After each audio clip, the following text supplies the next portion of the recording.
Drake is finished. People are saying he just crossed a line you can't come back from. We're not talking about petty rap beef, we're talking about a full-blown, targeted attack on Kendrick Lamar's family that's got the entire industry shook. This isn't music drama anymore, it's psychological warfare. While Baby Keem is out here dropping what critics are already calling the album of the decade, Drake is allegedly lurking behind the scenes, pulling strings, paying bots, and trying to bury a masterpiece before it even has a chance to breathe. The internet is losing it because the receipts piling up against OVO right now are damning.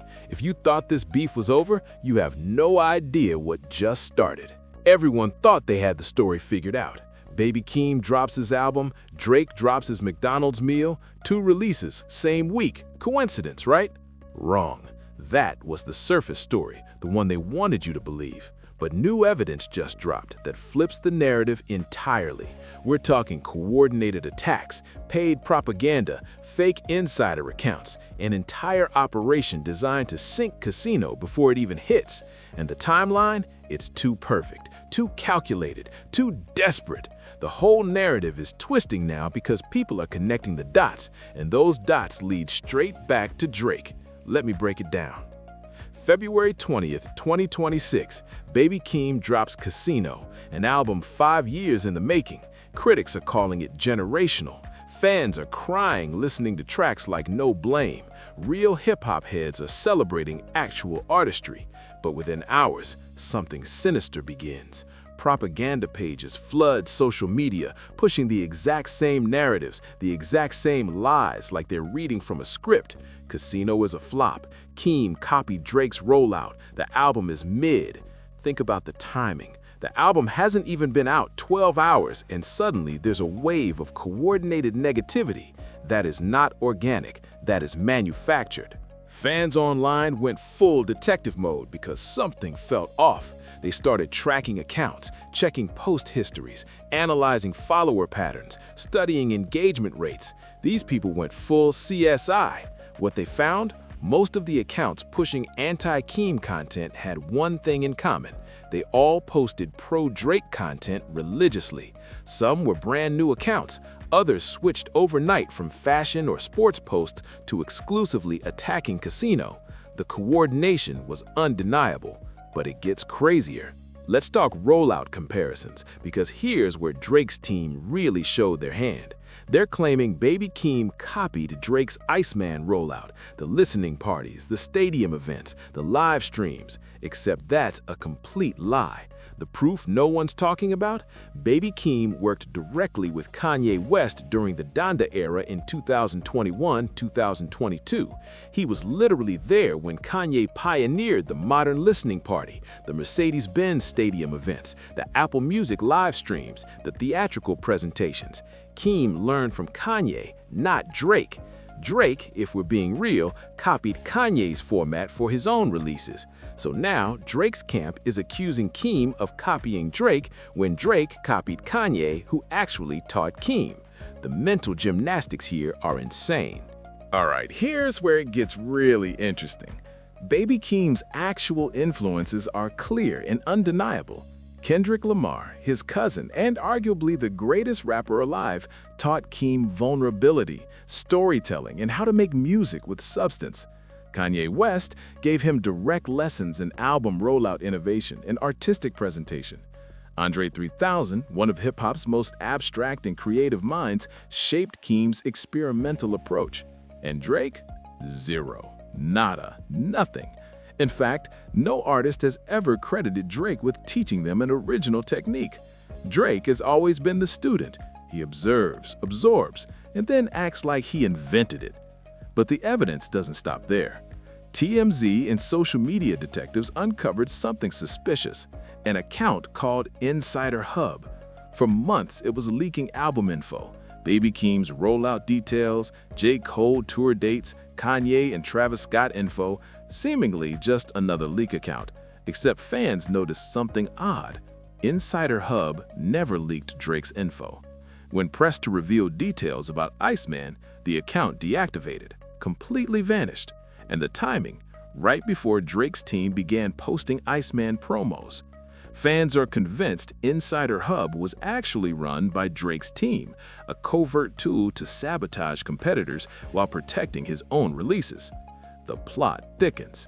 People started comparing Insider Hub's posting patterns to another suspicious account from last year, No Dan Network. Remember that one?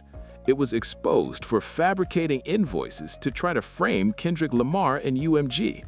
Drake's legal team even attempted to use those fake documents in court and got publicly humiliated when zero evidence supported their claims. Online detectives now believe Insider Hub is basically a rebranded No Dan Network. Same tactics, same targets, and same protection of Drake.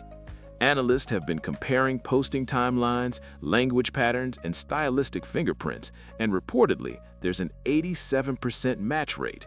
That is not coincidence. That is calculated strategy. Now let's talk motive, because this is where it all starts to make sense. Drake has been grappling with a serious credibility crisis for over a year, and it's only gotten worse. This isn't just about competition in the charts. It's about controlling the narrative, preserving his image, and maintaining dominance in the industry.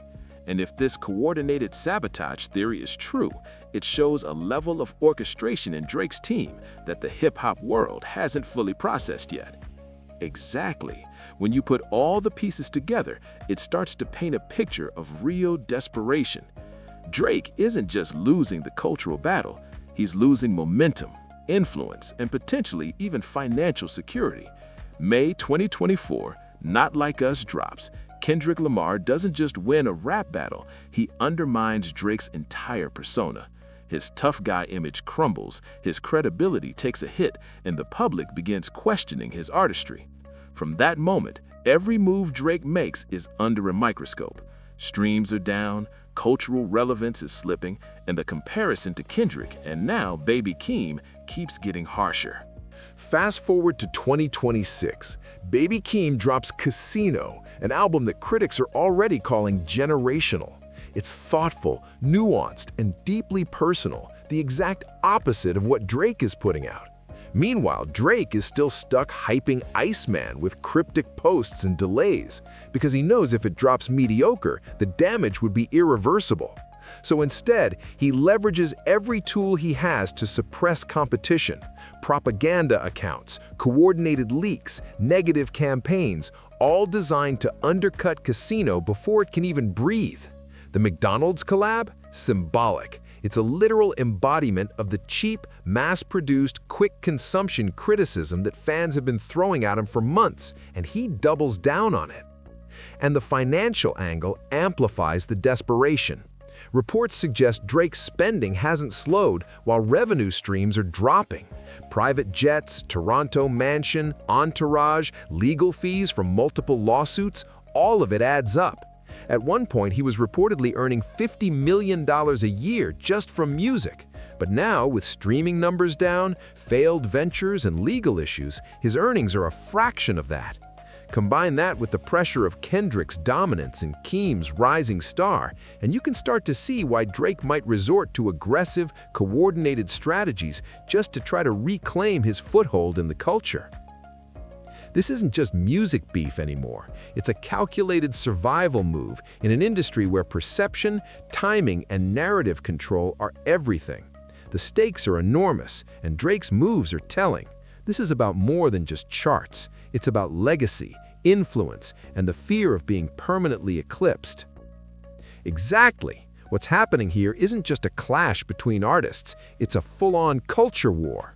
On one side, you have Kendrick Lamar and PG Lang building a legacy, sustainable, artist-first, focused on real talent, real storytelling, real human experience. Baby Keem, carrying that torch, is pouring himself into Casino, exposing vulnerability, trauma, family struggles, authentic artistry.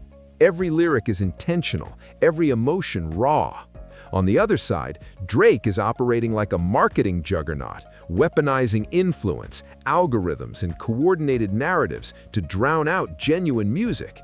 The McDonald's collab isn't just a joke, it's a symbol of the hollow, disposable model he's leaning into. Fast, cheap, mass-produced, attention-grabbing, but ultimately forgettable.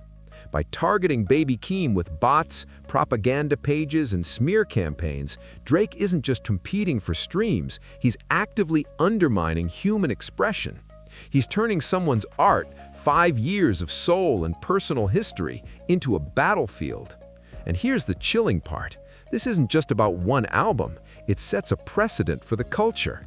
If marketing, manipulation, and algorithmic sabotage succeed over raw artistry, it sends a message to the next generation. Vulnerability doesn't pay. Courage in music gets memed, while the rich and influential write the narrative. It devalues craft, erodes trust in the art, and teaches young artists that playing it safe and mastering the algorithm is more important than truth or storytelling. Drake's strategy might work in the short term, but the long-term impact on hip-hop culture is profound. This is why fans are walking Casino closely, not just for the music, but for what it represents. A battle between authenticity and manufactured dominance. And that's why this moment is terrifying. It's not just rap beef, it's a cautionary tale about power, influence, and the fragility of artistry in the digital age. Exactly. The irony here is delicious. Drake's attempt at sabotage has become the ultimate promotion for Casino. By aggressively attacking Keem's album before it even had a chance to breathe, he created a curiosity storm. Fans are flocking to hear what he's so scared of, and when they do, they're discovering artistry, emotion, and craftsmanship that he can't touch with bots, smear campaigns, or cheap gimmicks. It's poetic justice. Drake tried to manipulate the narrative, control the perception, and weaponized attention, but in doing so, he amplified Casino's impact.